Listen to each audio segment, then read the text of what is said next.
after 3 years. We have a lot to talk about, so I'm going to go ahead and get right into the message. First and foremost, there's still a war against our boys. First and foremost, special education is still getting out of hand. First and foremost, ADHD is serving as a weapon of mass destruction for African boys from Cleveland to Houston, from Los Angeles to New York. Parents, hear me well. I need you to stop getting your children evaluated for learning disabilities. We have to stop it. And the reason we have to stop it is because the learning disability, just like ADHD, just like mild mental retardation, just like conduct disorder, is a fabrication of the white man's mind. Your child, their future should not be resting upon someone else's opinion. When you get your child evaluated, I want to make sure we clear tonight, Cleveland. When you get your child evaluated, when I bring Raheem to my office and I sit him at a desk just like this one, I'm sitting over here, he's sitting over there. I give him an intelligence test. He gets an IQ test. That's about 90 minutes. I then give him a reading test, math test, writing test. That's about another 90 minutes. I give him a visual motor screen, a psychological assessment, an emotional screening.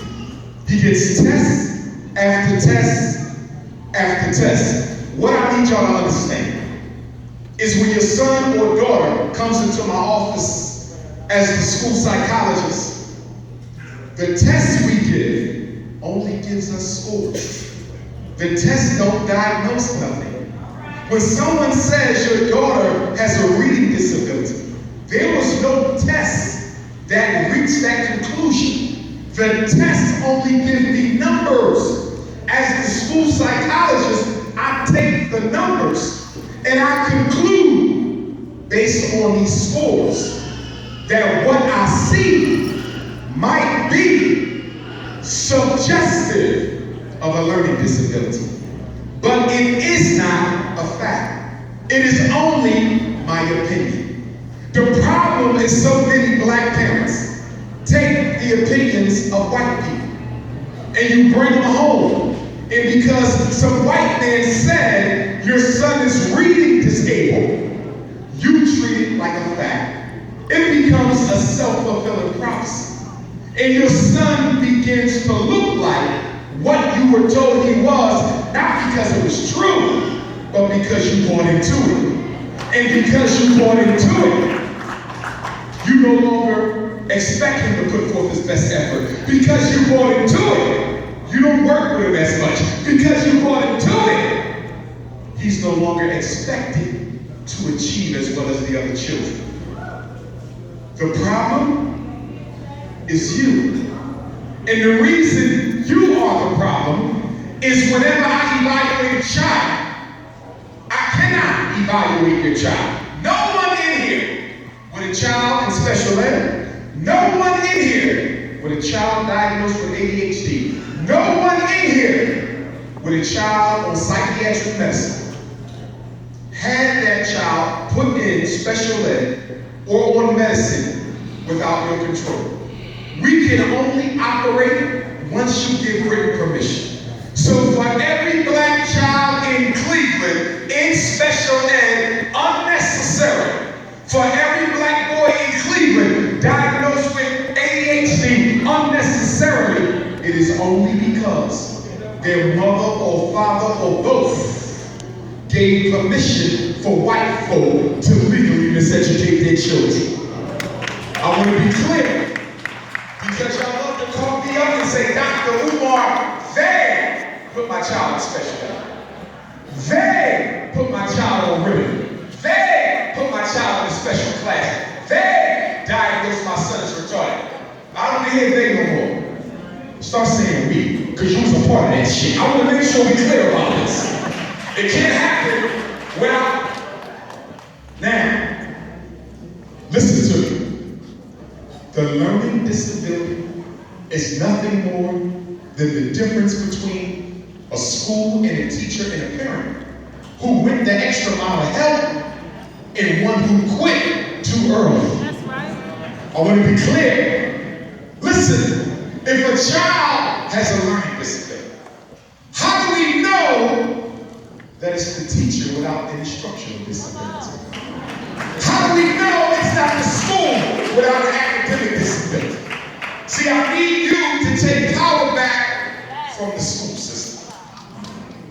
In other words, when you get a phone call and someone says, we want to test your child, you should respond, you cannot test my child. Well, why not? He's in the 5th grade and can't read beyond the 2nd grade level. Then you need to step in and tell them why. The reason my son can't read is last year in the 4th grade, you suspended him from school so much he was never in class long enough to learn how. The reason my son cannot read is when he was in the 3rd grade, he had a teacher fresh out of college who couldn't even tie her own shoestrings. She could barely read herself. When my son was in the 2nd grade, his teacher went out on maternity leave in January to have a baby. And my son had 15 substitutes from January to June.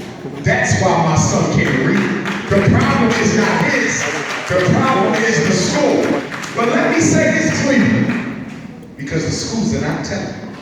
If your child is in special education right now, I hope y'all listen.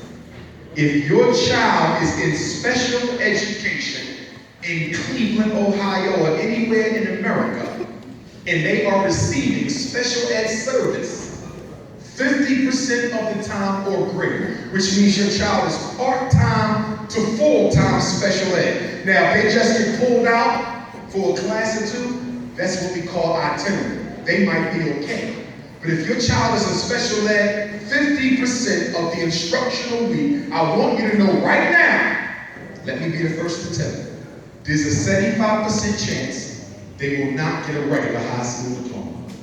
I want y'all to know this. They're not telling you this, but it's happening all over America. It's the result of No Child Left Behind and Obama's Reach to Achieve. Children in special ed, black kids, will not get regular diplomas no more. So don't say nobody didn't tell you, because I just told you. And you're probably going to say, well, if that's the truth, Dr. Johnson, why didn't my school's principal tell me that my son will not get a diploma? Because it's not in their interest to tell you the truth. They put him in special ed because the white teacher didn't want to be bothered, or the Negro teacher didn't want to be bothered. Well, let me go a little bit further. Half the kids in special ed are behind. Yes, they are behind. I'm not arguing that. I evaluate. But special ed is not for children who are behind. Special ed is for children who have learning problems, not academic skill delays. Most of your kids in special ed are behind because they've never been taught in the first place. They've never been taught how to read correctly. They've never been taught how to do math correctly. So the average black boy in Cleveland suffers from double jeopardy. On the one hand, he wasn't taught. And on the other hand, they're going to special educate him because he was not taught. And you parents, I'm a little upset with you too. Because you just got spending what in Cleveland? $5 million on Christmas gifts? $5 million on cell phones, internet, sneakers, clothes, tablets. But hear me, my issue is most of what you bought your child for Christmas, most of what you bought your child for Christmas takes them away from the homework table. See, the more time he spends on the cell phone, the less time he's reading. The more time she spends on the tablet, the less time she's practicing her math. In other words, most of you just spent thousands of dollars to help the white man kill your son's future.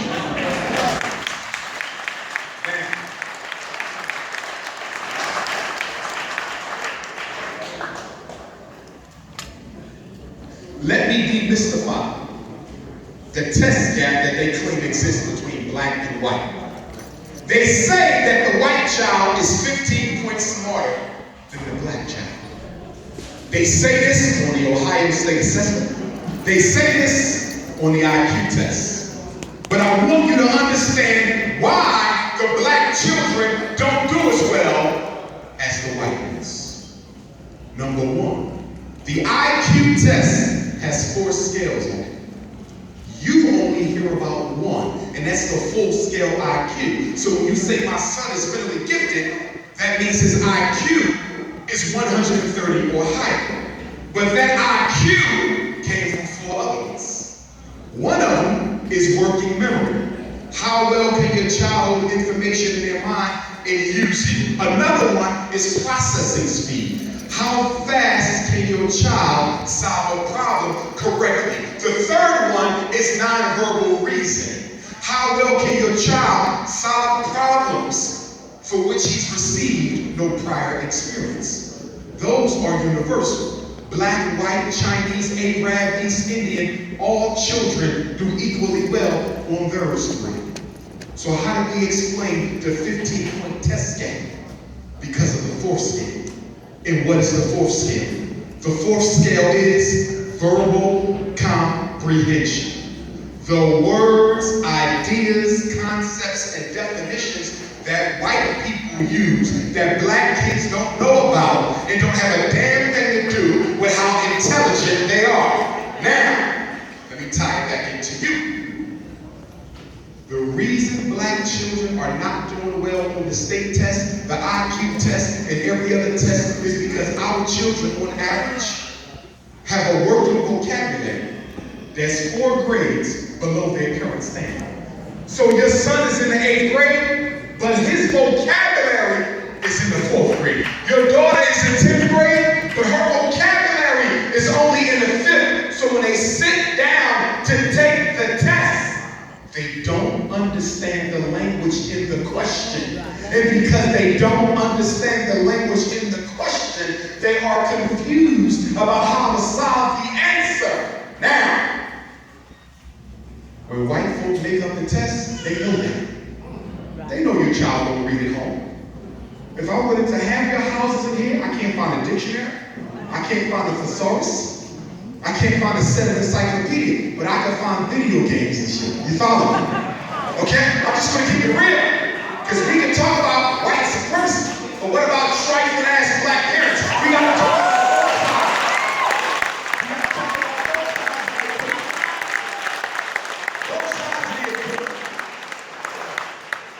okay?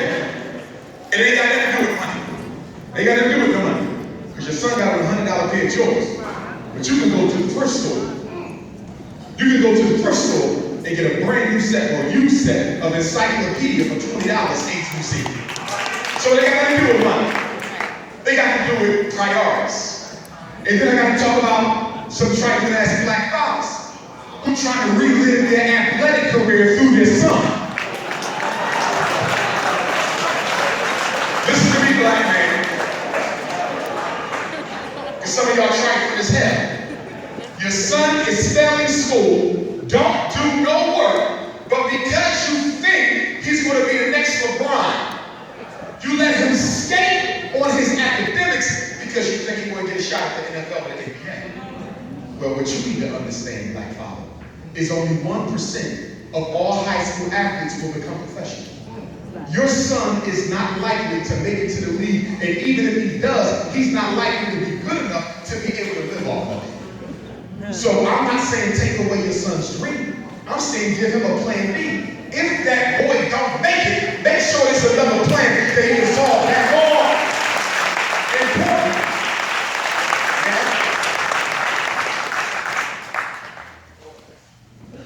Here's the situation.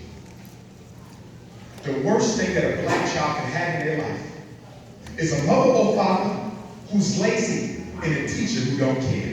The worst combination, the worst form of child is to have a teacher who don't care and a parent who could care less. So let me give it to you. We have the worst high school dropout rate in the country. And do you know when most black kids drop out of school? The 9th grade. That's the highest percentage of dropout for black. You know why? Because when you show up in the 9th grade for class, if you can't already read, we all been to high school, right? When you show up to 9th grade, if you can't already read, there's not too many people who want to help you when you get there. So 9th grade becomes the reality check. 9th grade becomes the year where the black boy says, damn, I'm not ready, and nobody here willing to help me. And then they go to the streets. So it really wasn't his fault. It's just that we as the parents allowed the school to miseducate for so long that your son reaches a point beyond frustration. But let me say this. There's no such thing as a black high school dropout. A child cannot drop out of school unless the parent first drops out of their life. For every high school dropout, there's a parent who dropped out. I want to be clear. And before your child physically drops out of school, they go through psychological dropout. So if you tell me my daughter quit in the 10th grade, I want to know why you didn't see the signs in the 7th grade. If you tell me my son dropped out in the 11th, you should have saw signs in the 8th. See, parents, you got to be more engaged in your child's education, more than what you're doing. You have to make sure they're able to make it on their own in high school, because if they don't, no one's going to be there to catch you. No one's going to be there to catch you. Are you involved? Do you go to back to school now? Do you go pick up the report card? Does the teacher even know your name? Does the teacher even know what you look like? You see, now, we're talking to a principal and a school psychologist. Every principal has 2 lists in your head, mental. You got a list of kids who you can do whatever the hell you want to them kids because the parents do not care. And then you got a small little list. It's called the black list. This is a list of black parents who you know you cannot play with because they do not play. Are y'all following me? So the question is, what list are you on? What list are you on? Because if you're not on the black list, you're not on your job.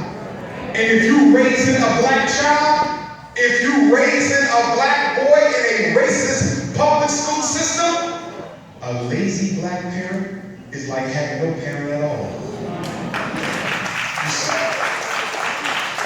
Now, the black boy does not have a problem getting an education. Stop looking at him, he's the problem. Your son is not the problem. The problem with school in Cleveland is that the females dominate the school. The boy has no symbol of a father figure inside the schoolhouse.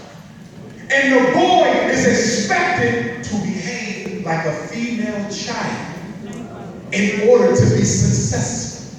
Because schools are ran by women. The instruction is given by women. Your son is a male child, but he's expected to do what? Sit still for 8 hours a day and watch a teacher move in slow motion. Something that you yourself could not do.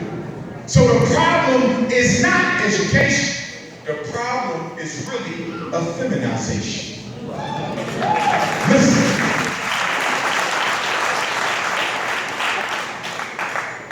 Take out boys who are feminine. I'm not talking the homosexual, I just mean the feminine. Feminine has nothing to do with your attraction to the opposite sex. It's just your demeanor.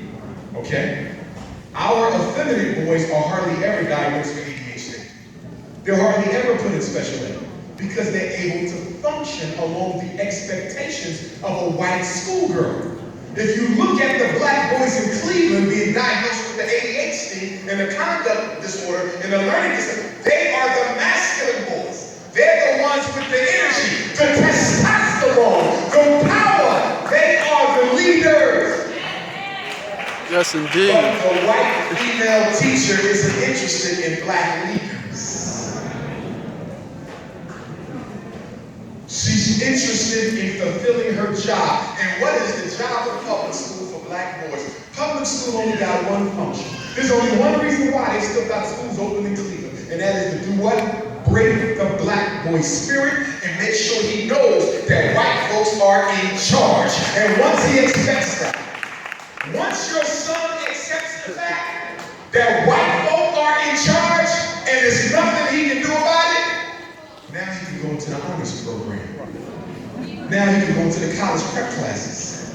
Now you can become a student leader because you have accepted the rule of white folk in this school building. Dang. And this is why so many of our sons drop out, because they refuse to be castrated. They refuse to be demeaned. They refuse to allow somebody to tell me I'm less than who I am. So before I let you take my spirit from me, I will leave this damn place. Yes, indeed. And when our sons drop out, where do they go? Right to the corner with other black boys. And they stand on the corner all day, not selling drugs, just standing there. And do you know what they're doing? They feed off of each other's masculine energy because that's the only place they can get it. Now, mothers, listen, I want to say thank you to all my single black moms for doing the job you've been doing. Raising the girls and raising the boys. I want to say thank you. I want to say thank you, but I also want to say to some of you that you have to do better than what you're doing. Because I'm seeing, not most of them, but I'm seeing some single black mothers